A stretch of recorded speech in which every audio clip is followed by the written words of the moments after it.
Bhojpuri folk song सुनना, और मैं यहाँ एफएओ के इंटरव्यू के लिए प्रस्तुत हूँ। चलिए, आपने मैथमेटिक्स इतना लंबे समय तक पढ़ा और उसके बाद आपने इकोनॉमिक्स पढ़ा। बहुत बेहतरीन सब्जेक्ट का चयन रहा आपका, अगर एज ए एफएओ के तौर पे देखा जाए तो आप में से बहुत अच्छी क्वालिटीज आनी चाहिए। अब बताइए जरा कि क्या क्या क्वालिटीज मैथमेटिक्स के तौर पे आप में है, और इकोनॉमिक्स में साथ में पढ़ा तो कितने एक दूसरे सब्जेक्ट एक दूसरे को कॉम्प्लीमेंट करते हैं। इकोनॉमिक्स और मैथमेटिक्स की बात करें तो एक दूसरे को कॉम्प्लीमेंट कैसे करते हैं? Yes ma'am.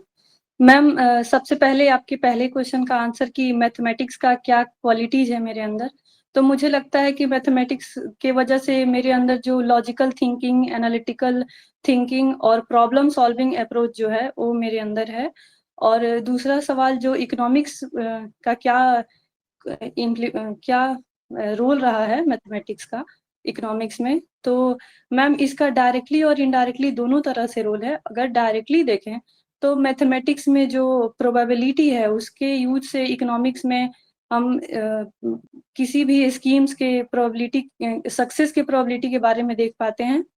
और जो ऑपरेशन रिसर्च एक ब्रांच है मैथमेटिक्स का, जो कि लिमिटेड रिसोर्सेज में ऑप्टिमम यूज के बारे में बात करता है, जो कि इकोनॉमिक्स का जो बेसिस का है वो है। और डिफरेंशियल इक्वेशन करके एक सब्जेक्ट है जो जिसका यूज होता है इकोनॉमिक्स में। और अगर इनडायरेक्टली देखें मैम, तो इनडायरेक्टली भी ये एक तरह थिंकिंग और कॉपी करते हैं। एनालिटिकल अप्रोच देता है, तो इसका यूज इकोनॉमिक्स में बहुत ब्रॉड लेवल पे होता है।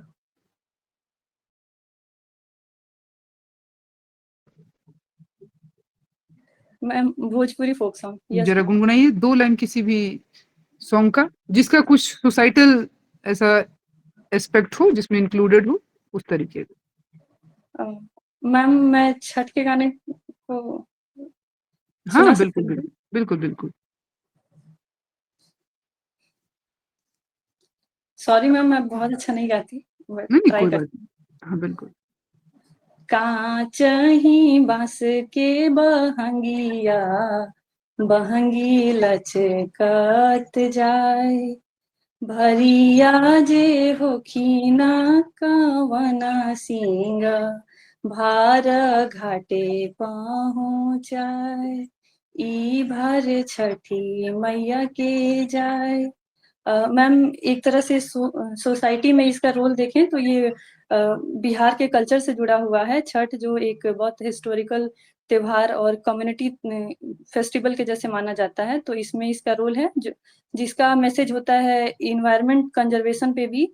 तो एक तरह से ये सोसाइटी में इसका। अपॉर्चुनिटी कॉस्ट और मार्केट इकोनॉमी एक दूसरे से कैसे रिलेट करते हैं?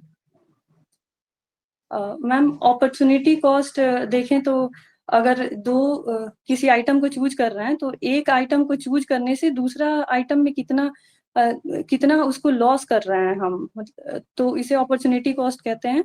जैसे अगर एग्जांपल में देखें तो एप्पल और बनाना में देखें, तो बनाना को चूज करने के लिए हम एप्पल कितना छोड़ दिए, ये बनाना का अपॉर्चुनिटी कॉस्ट होता है।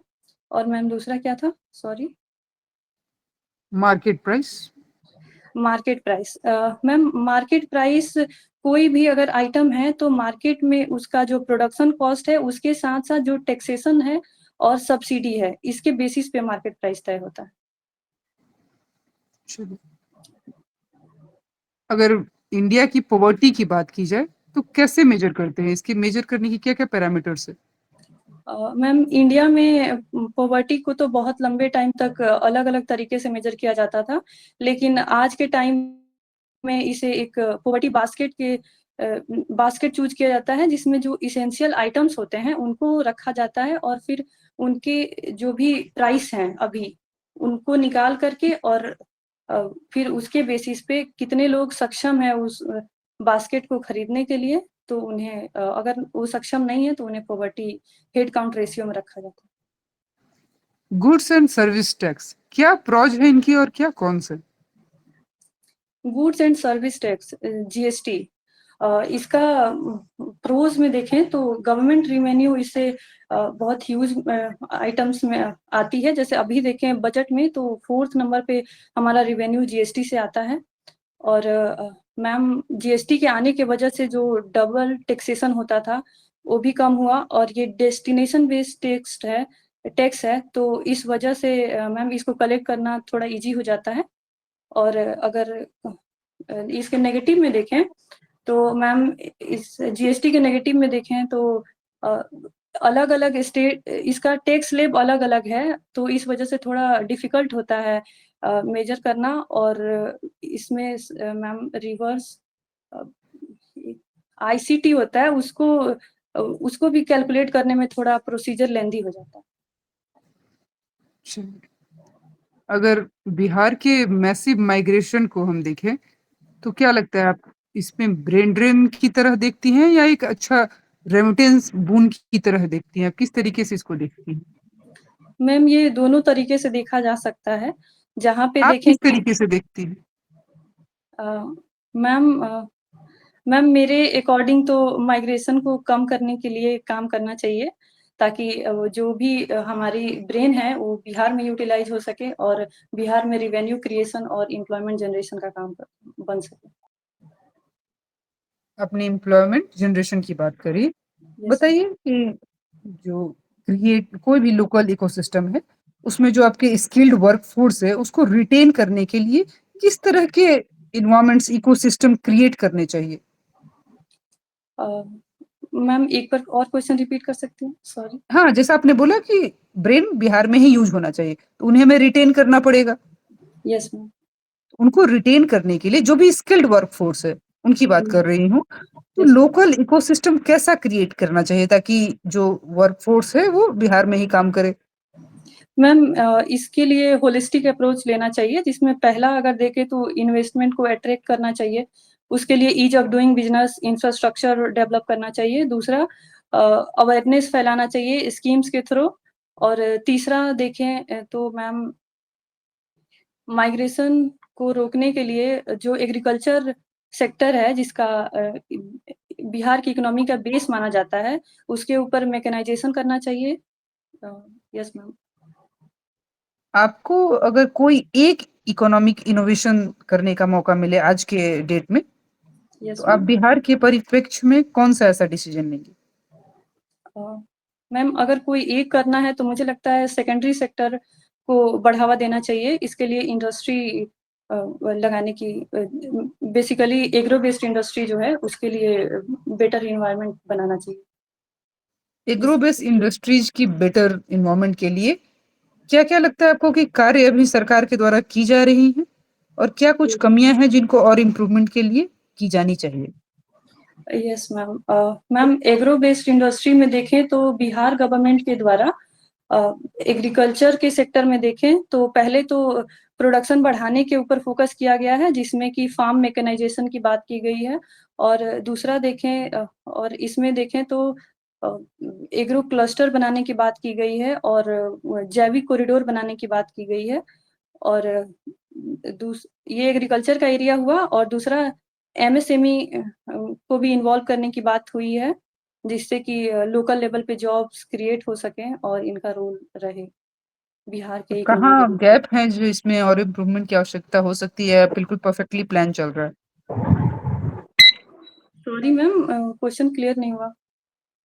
जैसा आपने बताया कि ये सारी चीज़ें चल रही हैं ग्राउंड लेवल पे, तो क्या यस। ये परफेक्टली पोटेंशियल गेन के लिए सही है या अभी भी कुछ इम्प्रूवमेंट की आवश्यकता है या फिर गैप है उनको फिल करने की आवश्यकता है? मैम बिल्कुल अभी आवश्यकता है। जैसे स्कीम्स हैं उनको प्रॉपर इम्प्लीमेंटेशन की ज़रूरत है, और उनका एक टाइम टू टाइम रिव्यू करने की ज़रूरत है। ऑडिटिंग को अच्छे से करने की ज़रूरत है, जिससे कि जो भी फंड्स का मिसयूज हो रहा है उससे बचा जाए। और किस तरह के मिसयूज़ की ने कभी ऐसा ऑब्ज़र्व किया है? किस तरह के मिसयूज़ होते हैं फंड्स के और किस कारण से होते हैं? मैम जैसा कि मैं न्यूज़पेपर में देखी हूँ, कभी-कभी ऐसा आता है कि फंड्स तो रिलीज़ हो गए, लेकिन ग्राउंड पे कुछ वर्क नहीं रहा या फिर उतना अच्छे से इम्प्लीमेंट नहीं हुआ। तो ये मिसयूज़ एक मेरे समझ में आ रहा है, और इसका रीज़न जो हो सकता है मैम दोनों तरह से हो सकता है, या तो एडमिनिस्ट्रेशन डिले हो या फिर कुछ फ्रॉड हो इसमें। Thank you Shikha ji. Shikha, what is inferior goods? Yes sir. Sir inferior goods एक टाइप के गुड्स होते हैं जो लॉ ऑफ डिमांड को फॉलो नहीं करते। इसमें जैसे ही प्राइस बढ़ती है तो इसका डिमांड बढ़ जाता है। एक तरह से जैसे ही किसी भी कंज्यूमर का इनकम बढ़ता है तो वो इससे शिफ्ट करके नॉर्मल गुड्स की तरफ चला जाता है। जैसे एग्जांपल में देखें तो रॉटन पोटैटो हो गया, रॉटन एग्स हो गया। Good. What is elasticity of demand? Yes sir. Elasticity of demand अगर प्राइस के फॉर्म में देखें तो किसी भी क्वांटिटी की प्राइस चेंज हो रही है तो उसके कंपैरिजन में उसका डिमांड कितना चेंज हो रहा है। What is participatory notes? Sorry sir, P clear note? नहीं। सॉरी पार्टिसिपेटरी नोट्स के बारे में जानते हैं कुछ? सॉरी सर, अभी रिकॉल नहीं कर पा रहे हैं। What is law of supply? Yes sir. Law of supply एक प्रॉफिट बेस्ड लॉ है जिसमें प्राइस बढ़ने पे जो सप्लायर है वो प्रोडक्शन बढ़ा देता है। RBI, reserve bank of India, किस किस तरीके से प्रॉफिट कमाता है? यस, आरबीआई प्रॉफिट कमाने का तो सर इंटरेस्ट से कमाते हैं, और दूसरा देखें तो सेन्योरेज करके एक कंसेप्ट है। जैसे कि कोई भी अगर नोट 20 रुपीज का है तो उसको छापने में अगर 5 रुपए ही की लागत आई तो 15 रुपए की प्रॉफिट हुई आरबीआई को। उसके अलावा सर जो इंटरेस्ट आरबीआई देता है उस जो लोन देता है उसके ऊपर इंटरेस्ट कमाता what is difference between money market and capital market? है। Yes sir. मनी मार्केट और कैपिटल मार्केट दो अलग अलग मार्केट हैं जिसमें बेसिकली देखें तो मनी मार्केट में जो शॉर्ट टर्म वाले जो बिल्स हैं उनका ट्रेड होता है, और कैपिटल मार्केट में देखें तो लॉन्ग टर्म। मनी मार्केट का एग्जांपल देखें तो ट्रेजरी बिल हो सकता है, कैश मैनेजमेंट बिल हो सकता है, और कैपिटल मार्केट में देखें तो डिवेंचर हो सकता है और डेटेड सिक्योरिटी हो सकता है, बॉन्ड हो सकता है। एक बैंक के लिए लोन एसेट है या लायबिलिटी है? सर बैंक के लिए अगर लोन, अगर वो प्रोवाइड कर रहा है लोन तो उसके लिए एसेट है, और वो किसी से ले रहा है तो ये liability. What is IPO? Sir IPO के थ्रू कोई भी जो कंपनी होती है वो अपने आप को रजिस्टर करती है, और इसके थ्रू वो पब्लिक फंडिंग कर सकती है, मतलब लोगों से लोन ले सकती है। ओके, यानी कि इनिशियल पब्लिक ऑफरिंग। एफपीओ क्या होता है? सॉरी सर, ये अभी एग्जैक्टली रिकॉल नहीं कर पा रहे हैं। इलास्टिसिटी ऑफ सप्लाई क्या है? Yes sir. Elasticity of supply sir मैं गेस कर सकती हूँ। Okay. Yes. Elasticity of supply का मतलब अगर प्राइस में जितना चेंज हो रहा है उस हिसाब से प्रोडक्शन में कितना चेंज हो रहा है। ओके। बिहार के बजट का साइज क्या है अभी रिसेंट बजट का? यस सर, अभी रिसेंट में 3.47 लाख करोड़ बिहार की बजट साइज है। और सबसे ज्यादा स्पेंडिंग किस सेक्टर को दिया गया है? सर सबसे ज्यादा अगर डिपार्टमेंट वाइज देखें तो एजुकेशन सेक्टर को दिया गया। एजुकेशन सेक्टर को दिया गया है। What is GNP? GNP gross national product. Sir इसमें किसी भी टेरिटरी के जितने नेशनल्स हैं उनके द्वारा जितना प्रोडक्शन किया जा रहा है, आइदर वो उनके अपने डोमेस्टिक टेरिटरी में हो या फॉरेन टेरिटरी में हो, उसको काउंट किया जाता है नेशनल के द्वारा। जो वुमेन डोमेस्टिक वर्क करती हैं, घरेलू काम जो महिलाएं करती है, यस सर। क्या उसको जीडीपी में ऐड नहीं किया जाना चाहिए? सर ऐड किया जाना चाहिए, लेकिन इसका प्रॉपर एक डेटा ना होके, और सोसाइटी भी रेडी नहीं होती इस चीज के लिए, क्योंकि यूज टू हो गया है सब कोई, तो इस वजह से डिफिकल्टीज है इसको कैलकुलेट करने में। एग्जैक्टली सर डेटा का इशू है, बाकी सब करना चाहिए क्योंकि। Okay, thank you very much. Thank you sir. Thank you ma'am. Hello Shikha ji, yes ma'am. कब है इंटरव्यू? मैम 10 अप्रैल को। ये मुस्कुराहट से मैं क्या समझूं, सेटिस्फाइड है और अनसेटिस्फाइड है? मैम पिछले बार से तो अच्छा लग रहा है, पिछले बार तो चलिए बहुत। अच्छी बात है। अच्छा लगना भी चाहिए, डिजर्व करती हैं आप, क्योंकि आपने इम्प्रूवमेंट किया है तो डिजर्व करती हैं इस बात को। लेकिन आप थोड़ा-सा बात करते-करते इनफॉर्मल होने की जो आदत है, अभी थोड़ी-सी बची हुई है, इसको बिल्कुल हटा देना है। Yes ma'am. इंटरव्यू में बिल्कुल इनफॉर्मेलिटी नहीं चाहिए। मैम आप एक बार कोई भी बात रख रहे हैं, हाँ बताइए? यस मैम, एक बार मैं अभी कहाँ-कहाँ इनफॉर्मल हो गई, क्योंकि मैं अभी बहुत जैसे ट्राई अभी कर रही थी। सर से बात करते हुए ही आप इनफॉर्मल तरीके से लास्ट में एंड किया आपने। तो एंट्री से लेके और जब तक आप बाहर नहीं आ जाती हैं, तब तक अवेयरनेस माइंड में रखनी है कि आप इंटरव्यू पैनल में जा रही हैं, और बिल्कुल फॉर्मल जो भी बात रखनी है। आपको हो सकता है बहुत कैजुअल करके कोशिश करते हैं, ताकि आप हुँ, कैजुअल हो और अपने तरीके से आएँ और बिल्कुल अवेयरनेस आपकी हट जाए। यस मैम, लेकिन नहीं, वो चीज़ अपनी मेंटेन करना, यही एक पदाधिकारी के तौर पे आपका वहाँ काम है। आप पदाधिकारी बन के वहाँ पे समझिए कि जा रही हैं। यस तो मैम, ये ध्यान देना है कि कभी भी किसी भी तरीके से वो बात रखने की कोशिश कर रहे हैं, वो टेबल के उस तरफ है, यस आप मैम, टेबल के इस तरफ हैं। इस चीज़ को हमेशा से ध्यान में रखना है। वो चाहे कितना ही कम्फर्ट करे, बहुत अच्छे के लिए कम्फर्ट करते हैं, अच्छी बात है। कम्फर्ट यस होना है, लेकिन कम्फर्ट होते हुए भी बिल्कुल फॉर्मल आंसर्स में भी रखने हैं। और कोई और भी जैसे क्वेश्चन पूछा जा रहा है, जिसमें पर्सनल लेवल पे कुछ आपको लग रहा है कहने की आवश्यकता है, उसको भी आपको फॉर्मल तरीके से कहना है। एक मुस्कुराहट के साथ कह सकते हैं, यही हम ऐड कर सकते हैं कैजुअल के तौर पे। ठीक है, ठीक है? सेंटेंसेस में नहीं आना चाहिए इन्फॉर्मेलिटी। यस मैम, ठीक है? बाकी सही है। आंसर बहुत स्वीटली और बहुत बोल्डली, दोनों का मिक्सचर जो है ना आपका, बहुत अच्छा निकल के आता है। कहीं-कहीं स्वीटली भी रखती हैं और कहीं-कहीं जहाँ बोल्ड आवश्यकता हो, तो आंसर अच्छा डिलीवर करती हैं। बिल्कुल जिसको बोल सकते हैं ना कि वाइबली आंसर्स आते हैं, तो वाइब्रेंट आंसर आते हैं आपको। लगता है कि आपसे बात किया जा रहा है, अच्छी बात है। इकोनॉमिक्स के थोड़े से और बेसिक चीज़ों पे आप ध्यान दे लेंगे, टर्मिनोलॉजी, क्योंकि स्पेशली आपकी जो जोनर होने वाला है, यही होने वाला है। तो सिर्फ मैम जिसको बोल सकते हैं ना सैलो स्टडी से काम नहीं चलेगा, उसको थोड़ा-सा डेप्थ में भी जितने कॉन्सेप्ट्स हैं ना, वो आपको रिवाइज़ करके एक बार रखने पड़ेंगे। जितना भी समय है उसमें थोड़ा-सा उसमें रिविज़न रखिए। मैम एक हाँ, डाउट कहिए। था, हाँ, जैसे कहिए। जी, जी, मैम पूछिए।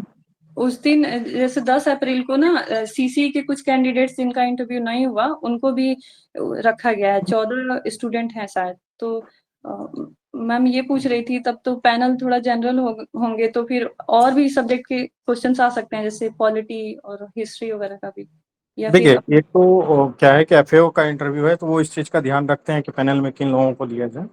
जो जनरल बच्चे हैं, उसके लिए जनरल पैनल ही रहेंगे। उनको ओके इंस्ट्रक्शंस सर, रहता है कि हम स्पेसिफिक इस बात के लिए बात करने जा रहे हैं, इस पोस्ट के लिए कैंडिडेट का सिलेक्शन करने के लिए जा रहे हैं। तो यस, वो इन चीज़ों का वो ध्यान रखेंगे, और अगर पैनल रहेंगे भी, तो भी उसमें से जो लोग रहते हैं इंस्ट्रक्शन के साथ तो काम करेंगे ही। थोड़ा बहुत यस, अगर जनरल प्रश्न पूछ भी लेते हैं, वो ऐसे भी पूछते ही हैं, लेकिन उसकी हुँ, संख्या बहुत कम रहती है। 30% ही जनरल प्रश्न पूछे जाते हैं, 70% प्योर स्पेसिफिक इकोनॉमिक्स पे ही बात होगा। तो जो इकोनॉमिक्स पे बात करेंगे ही करेंगे वो लोग, इन चीज़ों का ध्यान रखेंगे। और जो जनरल बातें करेंगे तो करना है बात, इसमें कौन सी बड़ी बात है। छोटी छोटी यस, चीज़ें अगर पूछेंगे तो पूछेंगे, ठीक है सर, तो वो इसका ध्यान अगर रखेंगे। जी सर। वो बीपीएससी का ही ये जिम्मेदारी है, और बीपीएससी इस बातों को एकदम ध्यान रखता है कि हमें क्या करना है, किस किन बच्चों का इंटरव्यू लेना है, क्योंकि इस तरीके से बहुत सारे इंटरव्यू बीपीएससी में चलते रहते हैं। यस सर, और थोड़ा सा आपको इकोनॉमिक्स के करंट अफेयर को देख लेने की आवश्यकता है, यस उसको सर, थोड़ा सा देख लेंगे तो और भी बेहतर हो जाएगा, क्योंकि जनरल नॉलेज तो है आपका अच्छा है इकोनॉमिक्स में। थोड़ा सा डेप्थ में ही वो पूछने का प्रयास करेंगे, बहुत सैलो लेवल पे तो बात होती नहीं है, क्योंकि स्पेसिफिक इंटरव्यू है।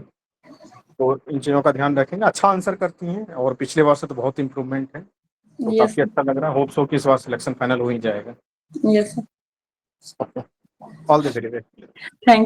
Thank you ma'am. जी शिखा जी, जैसा आपने क्वेश्चन करा, उसका लाइव एग्जांपल तो अभी आपने फेस किया। आपको तो ये घबराहट बिल्कुल आनी ही नहीं चाहिए। अभी आपके थोड़े ही पहले कैंडिडेट आपके जनरल बीपीएससी से भी थे, और आप तुरंत उसके बाद एफएओ के भी कैंडिडेट आ गए।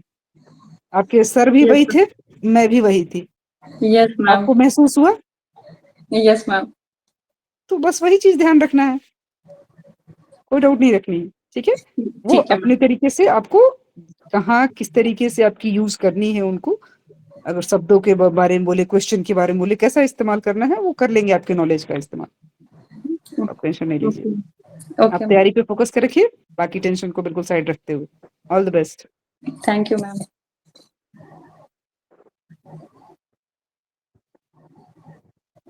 चलेंगे।